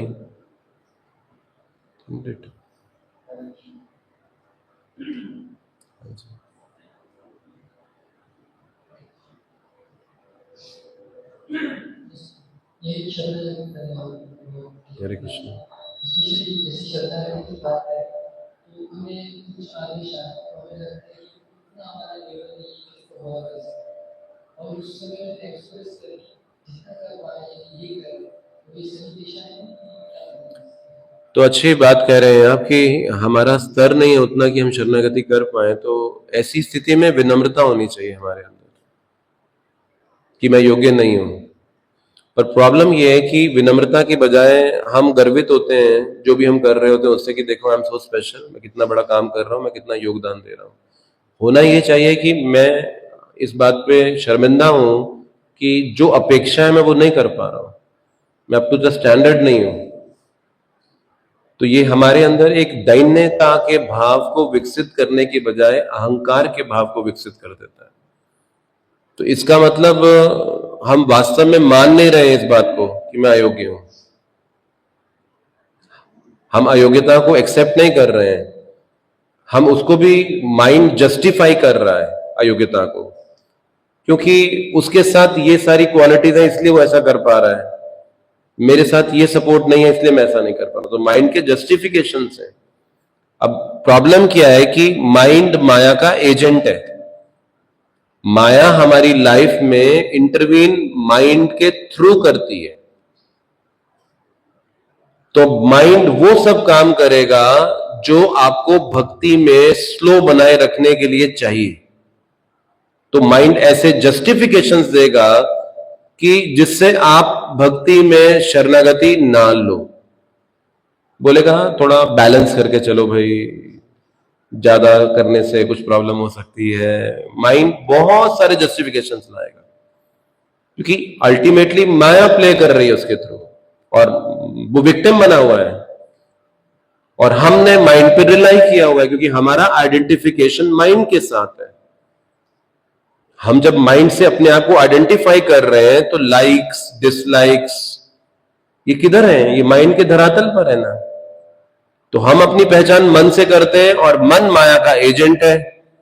तो हमने अपने आप को बेचा है मन के हाथों और अब मन हमें कर रहा है एक्सप्लॉइट। तो जब मन एक्सप्लॉइट करने पर आता है तो आप ये समझो कि माया बहुत चतुर है। वो आपके सामने हरिदास ठाकुर की तरह टेस्ट नहीं लाएगी। जैसे हरिदास ठाकुर के सामने मूर्तिमान माया को लाकर बिठा दिया गया, ऐसा नहीं होगा। माया भक्ति में ही हमको स्लो करेगी। तो माया भक्ति के अंदर ही ऐसी चीजें करेगी जिससे आपको लगेगा कि मैं भक्त हूं और मैं भक्ति कर रहा हूं और ये राइट है जो मैं कर रहा हूं, और इस तरह से आपको भक्ति से धीरे धीरे दूर लेकर जाएगी। तो माया का जो प्रवेश है वो वामनदेव अप्रोच है, 3 स्टेप्स। वो सीधा आक्रमण नहीं करती पूरा का पूरा, वो 3 पग भूमि या 1 सेकेंड एक्सक्यूज मी, बस एक क्षण दे दो, एक पल दे दो, बस इसी तरह से माया हमको इंटरवीन करती है। तो इस तरह से माइंड से ये रिलेशन है हमारे ना। तो जब तक वो आइडेंटिटी हमारी अलग ना हो, हम सब मन के धरातल पे जी रहे हैं। मेंटल प्लेटफॉर्म है, अन्नमय कोश, प्राणमय कोश, ज्ञानमय कोश, ये सारे कोश ही तो है चेतना के। कि कभी आहार निद्रा के स्टेज से उठे तो अब आहार निद्रा तो छूट स्टेज से तो उठ गए ऊपर, लेकिन मनमय कोश में आ गए। मनमय कोश थोड़ी छूट गया है, वो मनमय कोश चेतना की स्टेज में है। अब कोई जाके ज्ञानमय कोश में अटक जाता है उधर। लेकिन आनंदमय कोश या फिर विज्ञानमय कोश से उठने के लिए आपको इस अन्नमया मनोमया इस ऊपर जाना होगा। इससे अपनी पहचान अलग देखनी होगी वहां पर। तो ये सब आइडियाज माइंड के हैं ना, और माइंड प्ले करता है। जैसे जब करने बैठे हो माइंड प्ले करता है, तूने कल बहुत सेवा करी, तू बड़ा टायर्ड है, माइंड एकदम प्ले करता है ना, एकदम ऐसे विचार लेकर आता है। अगर तेरे को थोड़ी बहुत नींद आ भी रही है तो जस्टिफाइड है, अब कितना करेगा, एक शरीर से इतना ही काम कर सकते हैं ना, और कितना कर सकते हैं। ये सब चीजें मन के द्वारा, और हमारा आइडेंटिफिकेशन बहुत स्ट्रांग है माइंड से। इसीलिए गुरु की सेवा ही एकमात्र शुद्धिकरण का उपाय है। जब तक आप अपने आप को पूरी तरह से गुरु की सेवा में झोंक नहीं दो, और कोई तरीका नहीं है एडवांसमेंट का हमारे लिए। हम कोई भगवान के धाम से नहीं टपके चार कुमारों की तरह, हम लोग बद्ध जीव हैं। अब आप देखो ना, क्योंकि पहले के समय में जितने भी लोग शिष्य बनते थे वो खुद गुरु की खोज किया करते थे। पहले दुनिया जो शिष्य बनते थे वो गुरु की खोज करने जाते थे, गुरु नहीं शिष्य की खोज करने जाता था। गुरु एक स्थान पे कहीं बैठा होगा किसी धाम में, कोई ऋषिकेश हरिद्वार किसी जगह पे, और लोग जो इंटरेस्टेड होते थे, जो परम सत्य को चाहते थे, वो उनके पास जाते थे। इसीलिए उनके फॉल डाउन्स नहीं थे, क्योंकि वो खुद आए हैं ढूंढते हुए। लेकिन आज के समय प्रभुपाद जी ने चीजें बदल दी हैं। प्रभुपाद जी ने चीजें बदली हैं और हम शिष्यों की खोज करने जाते हैं जो इंटरेस्टेड ही नहीं है गुरु में, जिनको गुरु से कोई लेना देना ही नहीं अपने जीवन में, वो उनकी प्रायोरिटी लिस्ट में कहीं नजर ही नहीं आता गुरु। अब ऐसे लोगों को पकड़ के भक्त बनाया गया है, तो अब आप बताइए वो करेंगे क्या? जो कर रहे हैं वही करेंगे, और क्या करेंगे? आप क्या एक्सपेक्ट करते हैं ऐसे लोगों से? तो इसीलिए हम एक प्रोसेस में आ गए हैं। हम, ये प्रभुपाद की कृपा है, एक्चुअली प्रभुपाद ने एक्सटेंड किया। ये प्रभुपाद की बड़ी उदारता है कि उन्होंने इतना एक्सटेंड किया कि जहां हमारी कोई दूर दूर तक ऐसी डिजायर तक नहीं थी, कोई इच्छा तक नहीं थी हम भगवान को जाने, लेकिन किसी को हमारे जीवन में भेज दिया उन्होंने, जो पकड़ पकड़ कर हमें बताने लगा, प्रभु एक माला करो, एक माला करो, आओ एक बार आओ हमारे प्रोग्राम में, ये प्रसाद लो प्रभु। कहां से उठे हैं हम, अगर हम उस बैकग्राउंड को याद रखें तो हम कहां सर्च करते हुए आए कृष्ण को? कृष्ण ही तो सर्च करते आए हमको। तो इसका मतलब रेजिस्टेंस होगी, इसका मतलब विरोध होगा ही होगा, क्योंकि हम किस बैकग्राउंड से उठकर आ रहे हैं।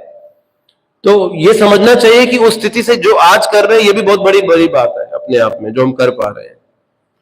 पर रास्ता इससे बहुत ऊंचा है। अब क्योंकि क्या है कि प्रारंभ में गोली क्लियर नहीं था हमको, तो मुझे लगता था वह भक्ति भी फन है, माला करेंगे आनंद मिलेगा। हमें तो ये सिखाया गया chant Hare Krishna and be happy.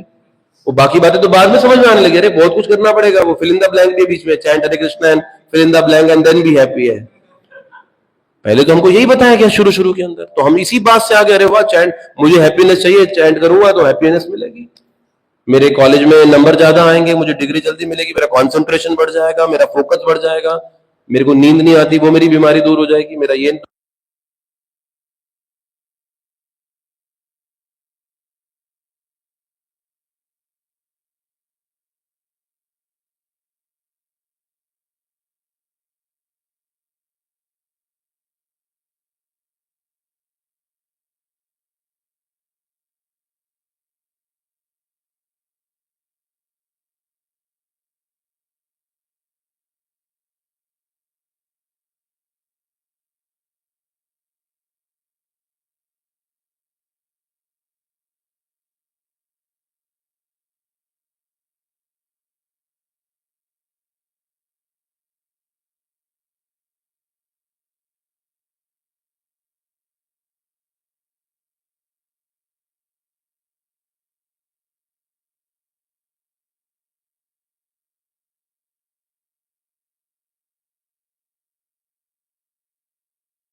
लगता है कि मैं एक बार विचार कर रही थी जो जुहू टेम्पल की इतनी प्रॉब्लम्स थी, इतनी जबरदस्त प्रॉब्लम थी। जुहू में प्रभुपाद तो त्रिकालदर्शी हम सब जानते हैं। प्रभुपाद ने जो बुक्स लिखी वो इस प्रकार से लिखी कि 10,000 ईयर्स के लोग इसको अप्रोच कर पाते हैं, समझ पाते हैं। तो प्रभुपाद त्रिकालदर्शी है, तो प्रभुपाद को पता था जुहू टेम्पल में बहुत प्रॉब्लम आने वाली है, लेकिन प्रभुपाद को ये भी पता था ये जो भक्त हैं इनके इतने कर्म हैं, ये प्रॉब्लम से जूझेंगे, इनके कर्म साफ होंगे, कट टू कट। इन कर्मों की सफाई के लिए टफ टास्क लिया ताकि सारे भक्तों के कर्म साफ हो। ये टफ टास्क यही जाता है हमारे कर्म साफ करने के लिए, और इच्छा इसीलिए नहीं है क्योंकि इतने कर्म हैं जो इच्छा को मार चुके हैं। अब वो डिजायर और ऑर्डर आ गया है वो इच्छा को, ये जो कर्म है उसको खत्म करने के लिए, ताकि व्यक्ति निकल जाए। थोड़ी ही दूरी में निकलेगा तो वो मैजिक देखेगा। क्या मैजिक है ये गुरु कृपा का, जो मैं करके ऐसी रियलाइजेशन को प्राप्त करूँ। इसीलिए भक्ति सिद्धांत ठाकुर महाराज जी ने 9 साल 192 राउंड्स किए ताकि वो अपने गुरु के ऑर्डर को फुलफिल कर सके, क्योंकि उसके बाद ही सारी सक्सेस। तो इसीलिए प्रभुपाद चाहते थे, मुकुंद दत्त प्रभु बता रहे थे एक बार दिल्ली मंदिर में खड़े थे कि प्रभुपाद चाहते हैं हर डिवोटी ये गुरु पूजा रोज गाए, क्योंकि इसमें ऐसे वर्ड्स हैं गुरु मुखा पद्मा वाक्या चित्र के परी आए, और एक लाइन आती है ना कि उसे स्तर करना चाहिए। कौन सी लाइन? बंदों को ही सावधान मत है। उन्होंने खुद बोला, प्रभुपाद चाहते थे ये डेली बोले इसको इजी ना अचीव कर गुरु से लीड करें। गुरु क्या है? वो एक कवि ने बताया ना 26 गुरु, हर भक्ति सिद्धांत महाराज के कोट है जो हर व्यक्ति में गुरु देखता है वही गुरु बनने लगे। हम तो हर व्यक्ति में डिसाइपल देखते हैं, ये मेरा शिष्य बन जाए, ये भी मेरा, ये भी मेरा। भक्ति सिद्धांत महाराज का जो हर व्यक्ति में गुरु देखता है वो गुरु बनने लायक, जो हर चीज में शिक्षा दे, हर चीज में शिक्षा दे। तो हमारी कैपेसिटी इसीलिए रिजर्व हो गई है क्योंकि हमने वो डिजायर्स खत्म कर दिए हैं, वो कर्म है। जैसे कोई ऑर्डर आता है वो हमारे कर्म काटने के लिए आता है। जैसे जैसे हम उस डिजायर के प्रति, ऑर्डर के प्रति काम करते हैं, वैसे वैसे इलास्टिक की तरह हमारी कैपेसिटी बढ़ती है। हर आत्मा की बहुत अनंत कैपेसिटी, क्योंकि भगवान का अंश है, तो इसीलिए कैपेसिटी कम नहीं हो सकती। भगवान जीव भगवान का अंश होने के नाते कितनी कैपेसिटी है उसके पास। ये हनुमान की कैपेसिटी सबके अंदर है। जैसे जैसे खोलेगा गुरु ऑर्डर से वैसे वैसे चमत्कार लगेगा अपने जीवन। श्रीमद् भागवतम पुराण की, श्रील प्रभुपाद की, समस्त भक्त वृंद की।